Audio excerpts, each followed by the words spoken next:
Man, it's unbelievable how much praise my story's been getting over the last few months. I mean, I had no idea it would become such a hit back when I was planning the first chapter. Yeah man, me neither. But listen, this is all on you. You were really creative and made something truly unique, something people genuinely connected with. That's true, I've always done my best to make my story as compelling as possible. And now we're finally in the final arc. I know, time flies, right? So what are you planning to do with the protagonist and his best friend? Will they finally end up together? I mean, the title of the story is literally how we fell in love. Also, you still have to deal with that guy Joshua, the one who almost killed the protagonist and his love interest and has been plotting something shady since the first arc. Well, you see, you know a common problem authors have these days? They're too predictable, and I don't like that. What do you mean? I mean, yeah, the title is How We Fell in Love, but I never said we were the protagonist and his best friend. Wait, but of course people would assume that, the main character and his best friend. That's just common sense.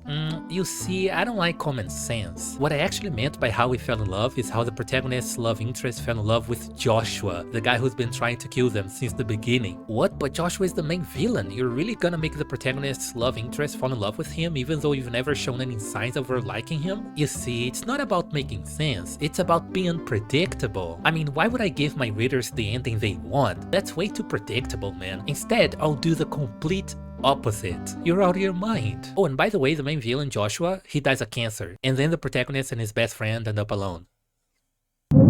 As you guys know, I'm not a big fan of doing serious anime reviews. Like what you like, dislike what you dislike, that's my motto. But about 2 weeks ago, I picked up an anime that had been sitting on my watch list for a while called Call of the Night. I went in completely blind just to see what it was about, cause the cover and the synopsis made me a little curious, you know? And man, let me tell you, it was love at first sight. I liked it so much that I had to continue with the manga, and I did. I read everything all the way to the last chapter. And the ending? Well, it was a one piece of shit. It felt like all the time and emotional investment I put into the series was just grabbed and thrown straight into the trash. Have you ever been so disappointed with a series that after finishing it, you just annoy the hell out of your friends trying to get it off your chest? I sent a friend 7 minutes worth of audio. That's how mad I was. And that's when I realized, why send podcasts to my 3 friends when I can just make a video about it? And here I am. The idea that manga authors tend to write shitty endings is something I firmly believe in. I'm not sure if this extends to authors in other media, but it's so common in anime and manga that whenever I see a series I'm interested in has already finished, I feel happy and anxious at the same time. Happy because I'll have plenty to read, and anxious because the ending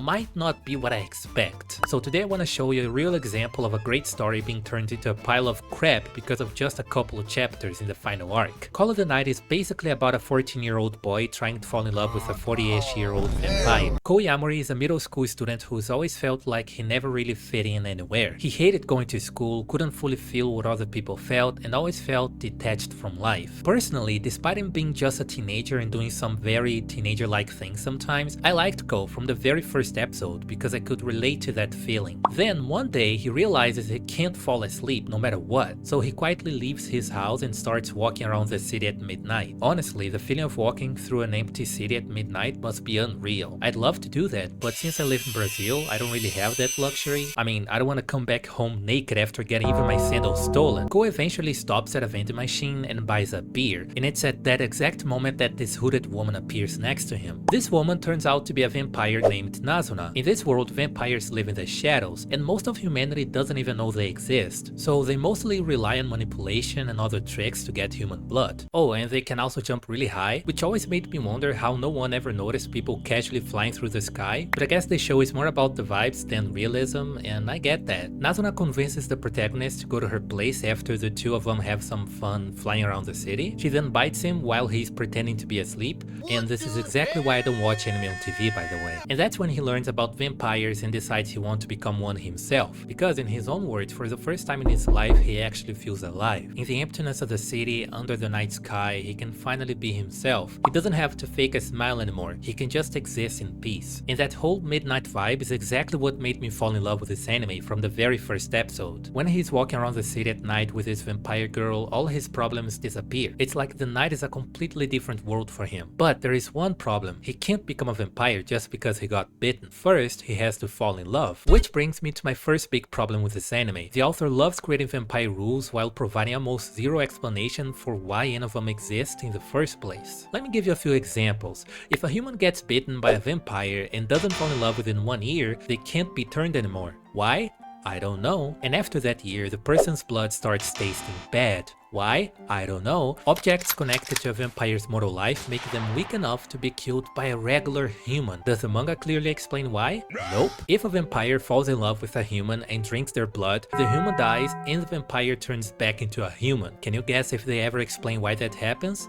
Yeah, they don't. The thing is, the story claims that just like humans don't fully understand their own bodies, vampires don't fully understand themselves either. And honestly, I actually found that concept interesting at first. The problem is that I eventually realized the author uses this idea as a cop-out to create new rules whenever he wants without having to explain shit. The only time I remember the story giving an actual explanation is when a vampire tells Cole that if he fails to fall in love within 1 year, they'll have to kill him. Because if he can't become a vampire, he also can't stay human and keep living society while knowing vampires exist. But then they kinda just ignore that rule because Cole's friend Akira also knows about vampires and they basically make an exception for her. Now, to be fair, the story does make it clear that not every rule has to be followed all the time. Vampires can be flexible, but here's the thing, the author introduces this rule and never actually applies it, not even once. The other time I remember any real explanation being given is when Cole gains the ability to become a half vampire. After getting shot by a detective, who's one of my favorite characters in the story by the way, Cole hallucinates that he's in love with Nazuna, and that allows him to temporarily turn into a vampire, and honestly, I love that detail. But you might be asking, wait, doesn't the person in love need to be bitten to become a vampire even if they were already bitten before falling in love? And that's a great question, my friend, but you see, this anime is kinda allergic to explaining stuff. Cole later learns that whenever he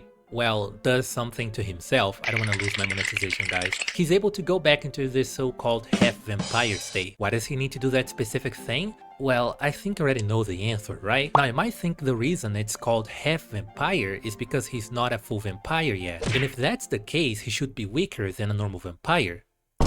Because somehow he manages to beat full vampires who've been around for decades because he just has to win, I guess. One thing that's been present in this anime since the very beginning is freedom and youth, and maybe that's why I liked it so much, because I don't know about you guys, but I haven't really done many youthful things in my life. Sometimes I feel older than I actually am, you know? For example, there is an episode where Cole meets a woman who works under an abusive boss, and as she talks to him about how miserable her work life is, she just breaks down crying. She says the protagonist reminds her of herself back when she still wanted to be free, and then Cole convinces her to stand in the middle of an empty street, and when she does, she feels young again for the first time in a while. That's when Cole makes her a promise: I'll turn you into a vampire when I become one. Yeah, so he's basically saying he'll make her fall in love with him, and that's a pretty bold promise if you ask me. He meets her again after a few days, they talk a bit, and then what do you think happens to her after all that?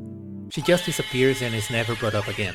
I mean, okay. There's also Akira, who's basically a girl who's been close to Cole since childhood. She's a pretty interesting character, mostly because she seems kinda depressed, and honestly I think the author could have done a lot more with her. There's an episode where she implies that the protagonist could turn her into a vampire someday, but once again the author doesn't actually do anything with that. She ends up being nothing more than just a ladder for the protagonist to climb. By the end of the story, she just accepts that he's not in love with her, transfers to another school, and that's it. Alright, it's not like I wanted to see more than just that from a character who stuck around for over 100 chapters or anything. Now, this next part is my biggest problem with Call of the Night. It's what made me feel like I completely wasted my time reading this manga and the main point of this video, the ending. Call of the Night betrays its own premise. From the very beginning, the protagonist is shown as someone willing to take risks to figure out how to be free and find things he actually enjoys in life. So much so that he pretty much abandons school like in episode 1 or 2, because in his own words, he didn't care about most people there, nothing was interesting for him, and his whole persona was fake. Call of the Night has always been about freedom, youth, and taking risks. And do you know how it ends? With the protagonist and Nazuna doing the exact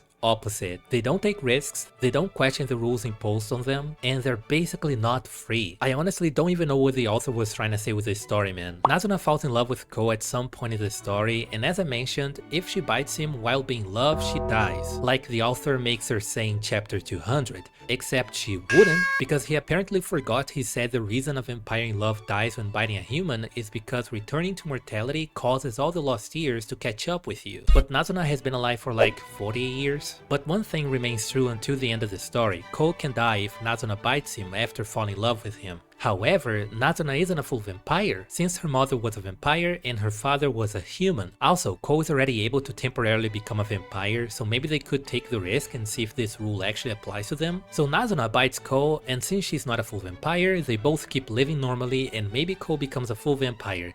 The end.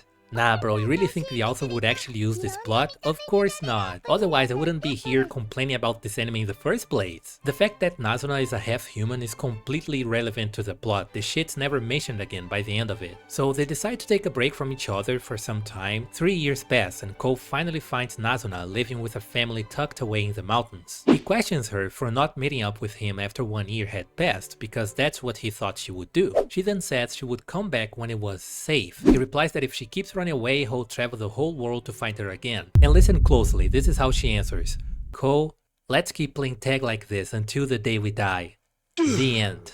Bro, you gotta be kidding me. How do you end a 200 chapter story like that? I think I'm supposed to imagine the rest, maybe? I mean, taking the risk of being bitten and potentially dying, just to see if the rule wouldn't apply to both of them, since Nazuna isn't a full vampire, instead of taking this 3-year break, would have been way more in line with their characters and with what this story has been about since the very first chapter. It's not necessarily what both of us would do, but it's what these two characters would probably do. Take the risk. Some people say Cole changed his mind about becoming a vampire, but honestly, we have very little evidence of that in the story, compared to how many times he clearly shows that he wants to become one, like in 95% of it. But even if that were true, they could still just live together normally, and Nazuna could get her blood from somewhere else, like the hospital where her vampire friend works. But no, we have to get an open ending. You guys don't get it. Why would you give people a predictable yet satisfying ending when you can do something completely unnecessary that nobody asked for? This is why no matter how much I try to consume original stuff, I always end up going back to my generic isekai slop, because at least I know what I'm signing up for. When I watch trash anime, I know what I'm gonna get, trash,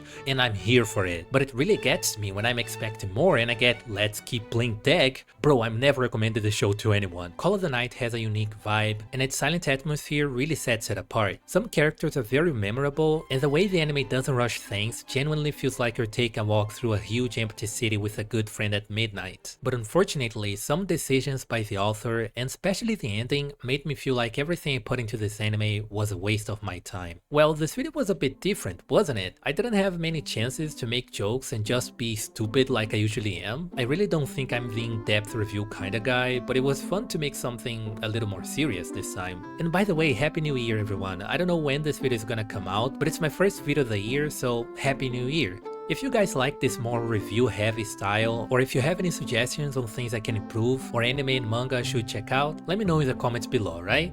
Let's keep playing tag until we die. What a load of shit.